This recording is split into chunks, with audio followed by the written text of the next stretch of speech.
Hello friends, I'm back again, and like I said last time, I'm going to make an attempt at non-metallic metals.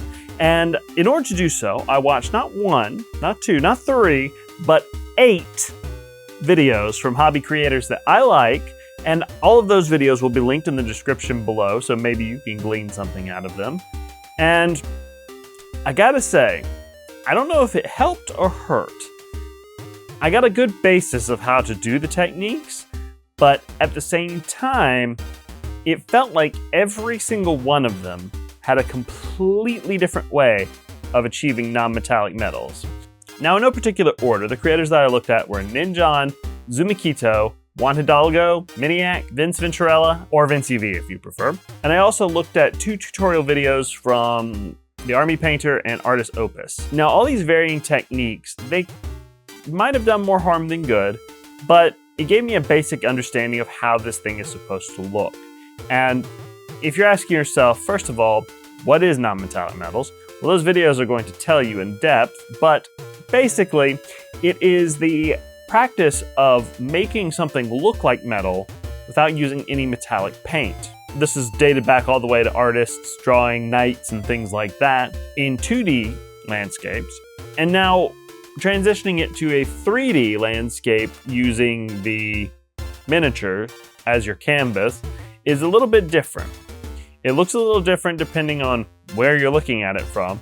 And it's always been a technique that's kind of scared me because I think it's easy to get wrong and I think it's easy to look like crap. I really wanted to try to branch out and give it an attempt. And whether or not I succeeded, I'm kind of leave for you to decide. Okay, before I even started painting this model, I took a picture and put it into Photoshop and made it black and white and upped the contrast so I could get a good idea of where the light was hitting on the dagger that this guy's holding. So I used that picture as a reference to sort of follow the lights and shadows of where it's going to be. This gives me an idea of where the light hits the dagger so I can properly block out my colors. So the first color I went with was sort of a dark blue, because something that I learned from watching the videos is when you're painting your non-metallic metals, you're also painting reflections on the metals. And oftentimes we are reflecting the sky, and that means you're reflecting a color of blue. Now, my orcs also live in a snowy environment, so snow reflections are kind of bluish, I guess. So I went with a very dark blue. The color of blue that I went with, I didn't actually hold it up, but it is Dark Reaper from Citadel. And I sort of use this as my darkest color in my non-metallic metal. After blocking out the darkest sections on my dagger, I went ahead and started highlighting with Brigade Gray, which is definitely a higher step up. And my intention for using this was to highlight the brightest parts of the dagger. That includes the spot that's facing upwards and sort of those little like studs on the top of the dagger. Then I made, I think, my first mistake. For the midtones on this model, I went with Wizard Gray, and I think that this gray was too light for my initial midtone highlight. I think that I should have gone with a darker midtone instead. I painted the flat of the blade because when I look at the picture, which I'll pop up again here, the flat of the blade is only slightly lighter than the brightest parts of the blade. And I don't know if this gave me a problem, because in the end, I sort of ignored that image, which I don't know if that was a good thing to do or not. But I went through and I painted the flat of the blade, and I got this sort of 3-color effect here. After I did that, I went through and I highlighted the lighter parts of the blade, sort of trying to use like a glazing method to sort of feather out that lighter color and blend it into the midtones. And I definitely think this is one of the bigger parts that I screwed up here. I hit the higher parts, and I think that was not the screw up part. I think that the color of the flat of the blade is really where I screwed up. And I don't know if I added too much of the light or if I just made the blade too light. I'm trying and experimenting as I go along here. And experimenting and learning is all a part of the hobby. And I think that really figuring out how to do this non-metallic metal as I go along. And if I would have started off with a darker mid-tone, I probably would have gotten a better result off the bat. And when I say that I'm glazing, is what I'm doing is I have my paints way watered down, and I am just having a little bit on the tip of my brush and just applying very thin lines of this particular color. As I go along, I'm also adding in just pure white to sort of edge highlight the sharper parts of the dagger.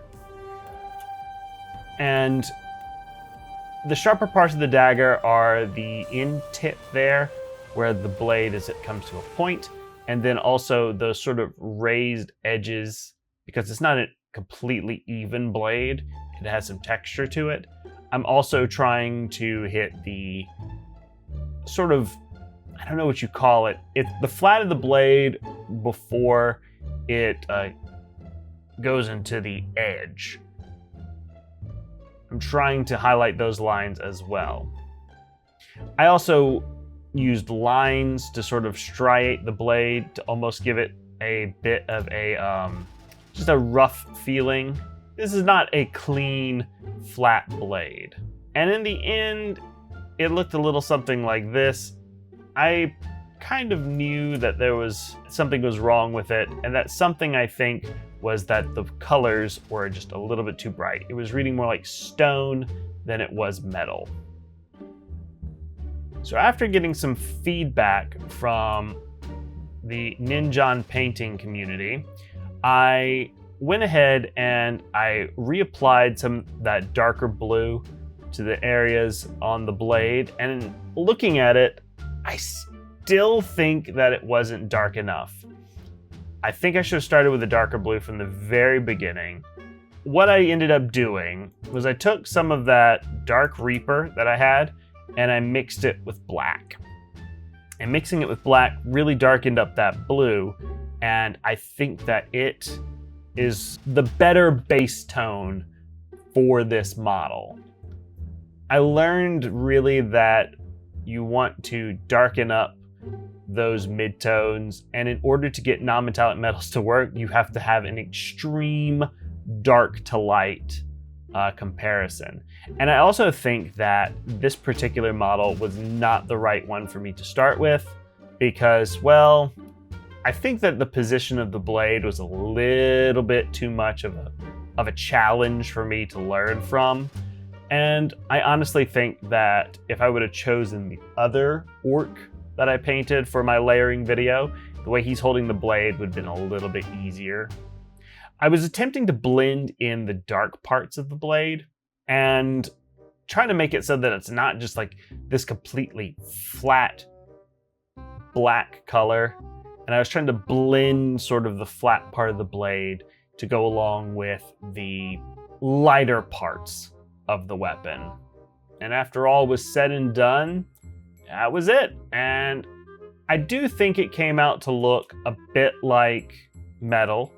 I think that I can and will do better with future attempts.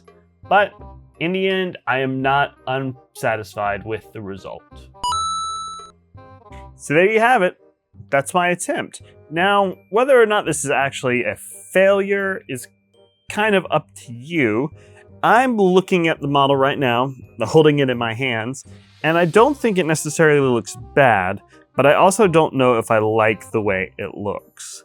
And I kind of put it out there to some of the painting communities I'm a part of, namely Ninjon's painting community, because I asked them first whether my first attempt looked good, and they said I needed to darken up the midtones. And I did that. And looking at it now, it does still look like it does kind of look like a metal blade, but at the same time, I think it might be too dark now. I don't know if that makes any sense. I may just need to tweak it a little bit more, but what do you think? My viewing audience, my loyal subscribers, which I think some of you who watch aren't subscribed, and you really should subscribe. But please, tell me what you think. This is my first attempt, and I don't know if I'm going to keep this. I may end up just painting this with a regular metallic paint, because I mean, every other orc in my army has a metallic paint weapon. So it may end up being that this was just an experiment, and I'll go ahead and try something different here with this. But let me know what you think of in the comments below, and I don't know what technique I want to try next. I might try non-metallic metals on a different model. In the meantime, however, I think I want to finish up the rest of this commando squad, and I also want to get a head start on my 1,000 Suns, which you have seen if you've been watching my shorts. Thanks for coming along with me on this step in my hobby journey. It's been interesting to try out some of these techniques. Layering, I think, is a really good one that I can build on and use in my future. Non-metallic metals is something that I'm probably going to have to work towards more and practice a little bit more, because I'm not super confident that I'm doing it correctly. Who knows? Maybe I am, maybe I'm not. But hopefully some folks will have some feedback for me in the comments, and also hopefully I can get some more comments from some painting communities and things like that. A huge thank you to all my patrons, Travis, Rachel, Alec. You guys are the best. I really appreciate it. You can join them for only $5 a month on my Patreon. It's linked in the description below, and also up on your screen right now. Like that. Join folks over there. All these videos are posted on over there, and there may be some more fun stuff coming to the Patreon. Maybe some just live paint commentary, special preview pictures and things like that. And you can help support the channel and help me keep making these videos on into the future. And that always helps. If you don't want to subscribe to the Patreon, just subscribe to the channel. And yeah, help me get up to 500 subscribers. That's my first goal, 500 subs. And we are at 150 now, so what's that? 350 more? Come on, you guys can do it. 500 subs. Thanks for liking and commenting. Share the video with somebody if you think it'll help them. And never be afraid of failure. And I think that's a big takeaway from all of these videos that I'm making. Never be afraid of failure, especially when it comes to miniature painting. It's good to try new things and get out of your comfort zone so that you can learn and, you know, become a better mini painter and a better person. That's it for me. I'm going to teleport out of here and return back to the mana stream.